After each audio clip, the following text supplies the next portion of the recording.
¿Realmente eres pobre porque quieres? Mi opinión sobre todo este tema es que algunas personas sí, pero algunas personas no. Depende completamente de la situación, país, edad, de la época, de la cultura y por supuesto depende del individuo. Esto último es algo que no queremos ver.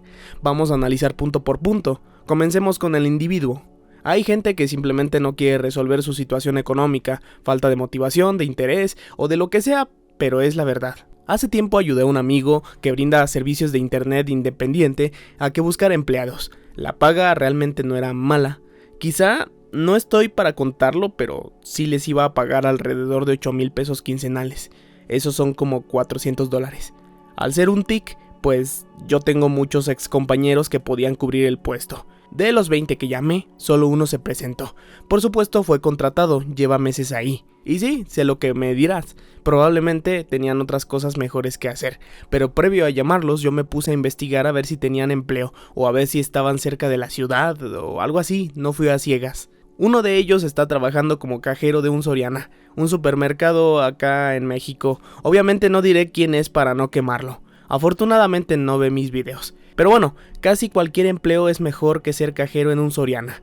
Yo trabajé 2 años en una farmacia como cajero y sí, no es un buen empleo, es muy mal pagado y yo me fui en cuanto tuve una mejor oportunidad. Pero siendo honestos, para mi amigo era una buena oportunidad y cubría el perfil académico. Por no mencionar que era un chico aplicado en la escuela. Yo lo recomendé encarecidamente. Cualesquiera que sean sus motivos, rechazó la propuesta. Y sí, sigue trabajando en Soriana. Respeto completamente su decisión, pero desde mi punto de vista no fue la más brillante de sus decisiones. Y así como él, conozco a muchísimos más. Hace 7 años, cuando comencé a subir videos a YouTube, el único que quiso hacer videos conmigo fue mi hermano. Mucha gente me rechazó y la mayoría se burlaron. Fueron 5 años de subir videos sin paga alguna, de entre los cuales me mantuve de empleo en empleo. Un día todo funcionó y desde entonces la gente ahora sí me busca para decirme que hagamos un canal o que recomiende el suyo. Y bueno, dicen que al no palo buscan nomás cuando tiene tunas. El punto aquí es que la gente no entiende que los proyectos más grandes son trabajos gratuitos que duran años y son mucho más demandantes que un empleo. Y cuando le comentas a alguien de un proyecto sin paga inmediata, no le van a entrar. Más allá de la necesidad, no les interesa. Años después el proyecto funciona y ahora sí le quieren entrar, pero ya no se puede. Por supuesto, esto tiene que ver enteramente con la cultura, y la cultura siempre viene acompañada de la religión. Y no hay religión que no hable mal de las riquezas, al menos no conozco una. Hay incluso una frase que dice que el dinero corrompe. Esto influye de forma inmediata en el pensamiento colectivo. Alguien que tiene la oportunidad de un empleo mejor pagado, no tomará ese empleo por miedo a ser corrompido por el dinero. Esto, por supuesto, no tiene sentido, pero llega a haber personas así. Pero, pues así es la cosa. La gente se mueve por creencias. Hay que recordar que el 85% de las decisiones son emocionales. A veces más, a veces menos. Y la emoción pues es enteramente supersticiosa. Tú haces lo que haces porque lo crees. Realmente no estás seguro de nada, es pura creencia. Para ejemplo de ello, y de cómo una cultura entera puede cambiar por un cambio de pensamiento cultural, tenemos a China. Antes, bajo el régimen de Mao Zedong, decapitaban o desaparecían a todo aquel que se hiciera rico. Y por ende, la economía se fue al carajo. Era una tontería del, digamos, emperador. Ahí se aplica las locuras del emperador. En los 70s eran los más pobres del mundo. Y en 1980, el emperador chino Deng Xiaoping dijo que hacerse rico de forma privada era glorioso. Y el crecimiento económico se les dio hasta nuestros días. Siguen siendo una dictadura, pero al menos producen celulares a bajos costos. No me gusta mucho usar a China como ejemplo porque luego se emocionan. Pero para que vean que sí se comparten datos y que no todo me lo saco del Jaimico, pues ahí está. Y no es que las prácticas de China hayan desaparecido. Al menos todavía no se aparece Jack Ma, el CEO de Alibaba. Desde que criticó al gobierno chino, ojalá esté bien porque Bezos necesita competencia. También hay otro reporte de billonarios chinos desaparecidos, pero ese no es el tema. Bueno, a lo que nos importa, lo que le dijo Deng Xiaoping a su gente, que te dice que cambiando a la cultura tienes injerencia directa en la economía, no solo de la persona, sino del país entero. Y con esto del individuo y la cultura, hay una combinación muy fea de ambos, que son las aspiraciones de la mayoría. Dicho de otro modo, lo que todos queremos ser de grandes. La mayoría piensan en estudiar toda su vida para trabajar en una empresa que les paga bien, casarse, hacer su casa y ya saben, todo eso que creen que es exitoso. pero para darme a entender mejor sería como querer ser futbolista. En realidad es algo casi imposible, pero casi todos los niños quieren serlo. Puros sueños frustrados. En México, la persona promedio, antes de hacer un business que le funcione bastante bien, lo que más anhelan es sacarse la lotería. Yo conozco a gente que compra diario boletos. Y si tienen a un hijo inteligente, quieren que sea doctor, como si fuera 1980. Claro que hay otros factores, y aquí viene el análisis de ellos. Un análisis breve.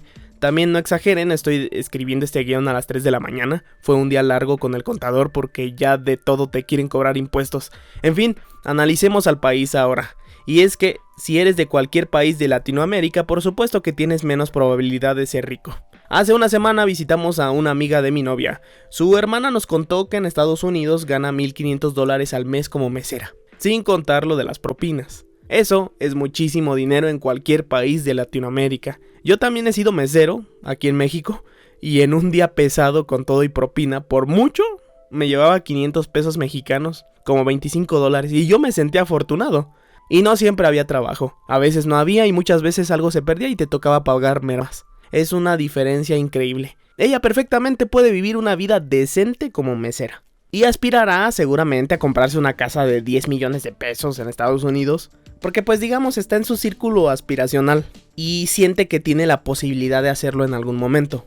Cabe la posibilidad de que nos haya mentido, sí, efectivamente, no es una chica muy confiable, pero la verdad es que no es el único caso. He escuchado de personas haciendo $30,000 o más en un año siendo albañil. Obviamente, gente que está en Estados Unidos. Entonces, en base a esta idea, en Estados Unidos depende del individuo el que le vaya bien en un porcentaje muy bajo. Bueno, digamos, no es tan difícil, porque quien cruza el charco puede estar consciente de que allá tiene que ir a trabajar y no puede estar huevoneando. Pero sin lugar a dudas, en Latinoamérica tenemos activado el modo leyenda. Aquí tienes mucha suerte si naciste en Monterrey o en cualquier ciudad o capital civilizada. Pero si naciste en Celaya o en Irapuato, llama más temprano. Dicen incluso que si naciste allá ya cuenta como antecedentes penales. No, en serio, es que sí está bien caliente por allá, pobrecillos. Pero vean, ese es mi punto. Un saludo, pobrecitos. Y de otros países mejor ni hablamos. Ya sé lo que van a decir, pero es que todo es culpa del capitalismo y del neoliberalismo. Bueno, primero dame tu definición de capitalismo. La mayoría de personas cree que lo que estamos viviendo actualmente es capitalismo. Y pues, si eres de esos, pues no hay mucho diálogo aquí. Porque pues ya partimos mal, no tiene caso. El capitalismo solo es un sistema de precios donde hay propiedad privada, bienes y servicios. Y dichos bienes y servicios se negocian a distintos precios por la misma propiedad privada. Las leyes deben ser claras y cumplirse, si no cualquiera puede robar propiedad sin recibir castigo. En general, en Latinoamérica no se nos da muy bien eso de que la policía haga su trabajo. La policía, al no hacer su trabajo, no hay ley. Prácticamente todos hacen lo que quieren y no funciona nada. Y sí, es el Estado, pero también hemos hablado en puntos anteriores que también depende del individuo. Y por supuesto la ideología política tiene completamente que ver con la cultura. Vamos ahora a un tema un poco más macro, y sí, efectivamente existe una subordinación a cambio de distintos favores. Por ejemplo, el Fondo Monetario Internacional presuntamente sí tiene agendas en las que se encargan de que un país esté como esté. Y eso que México es buen cliente. Ya en videos pasados hemos abordado el tema y lo hemos hecho muchas veces, pero hay que decir la otra cara de la moneda. Ese es un orden mundial posterior a la Segunda Guerra Mundial, pero no es perfecto. Lo que quiere decir que realmente sí hay diferencias entre países. Un país, por muy bloqueado que esté, si tiene una cultura potenciadora y si la gente es basada y le sabe a la economía, puede despuntar sin necesidad de aumentar su deuda como muchos pueden creer. Ahí está Taiwán, por ejemplo. Y ahora sí, antes de que empiecen, México no está haciendo eso, empezando porque el gobierno actual sí está emitiendo deuda, que no les vean la cara. Hasta fue Christine Lagarde a la Cámara del San Lázaro. Singapur, por ejemplo, lo ha hecho fenomenal. No obstante, hay que decir que vienen los problemas para ellos. Pues, ¿por dónde comenzamos? Invierten mucho dinero en limpiar su ciudad, algo que parece muy bueno, pero cuando te estás pasando y utilizando dinero adicional de tu presupuesto, y es un gasto público demasiado gordo para mantenerlo, pues tienen que recurrir a emitir deuda. Por no decir que si te encuentran hierbas tropicales en los bolsillos o armas de fuego, te andan dando pena de muerte. Y prácticamente nadie puede mostrar su inconformismo. Todo esto es decisión de Singapur, es su cultura. Y algo similar pasa con Japón. Aunque su economía iba bien, la emisión de deuda se los está comiendo. Esto hará que próximas generaciones tengan que pagar esa deuda. Ya nacieron y ya deben de pagar millones de dólares el solito porque el gobierno no para de emitir deuda. La única razón por la que Japón sigue siendo Japón es porque al menos esa deuda la están invirtiendo en cosas que les dejan. Así es. También construyo autos de pésima calidad y artículos electrónicos inferiores. En el caso de los mexicanos tendremos que pagar las deudas de Pemex, CFE, el IMSS, etc. Cosas que dicen que son de la soberanía nacional y que son para hacer de México una potencia. Aunque pues llevamos años con esa soberanía y vale pepino. Entonces, en base a esto disminuye la posibilidad de que te vaya bien. Cada vez serás más pobre y dirás que todo es culpa del neoliberalismo sin saber que tu propio gobierno te endeudó desde antes que nacieras y que lo sigue haciendo actualmente. O sea que, podríamos decirlo de otra manera, ¿el gobierno actual está endeudando a tus hijos? Y ellos todavía ni siquiera son mayores de edad, imagínate. O ni siquiera han nacido, lo peor del caso. Podríamos hablar de una gráfica en la que se tome en cuenta todo lo dicho anteriormente. El individuo, la cultura, el país, las agendas internacionales.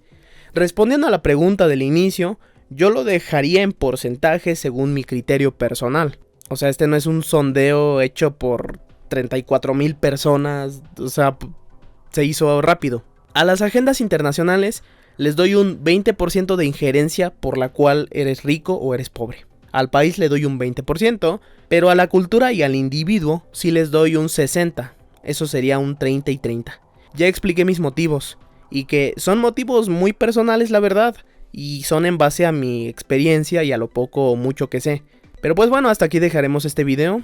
¿Tú qué opinas? ¿Qué porcentaje tiene más injerencia sobre tu nivel de riqueza? Pero hay que ser verdaderamente honestos. Un saludo.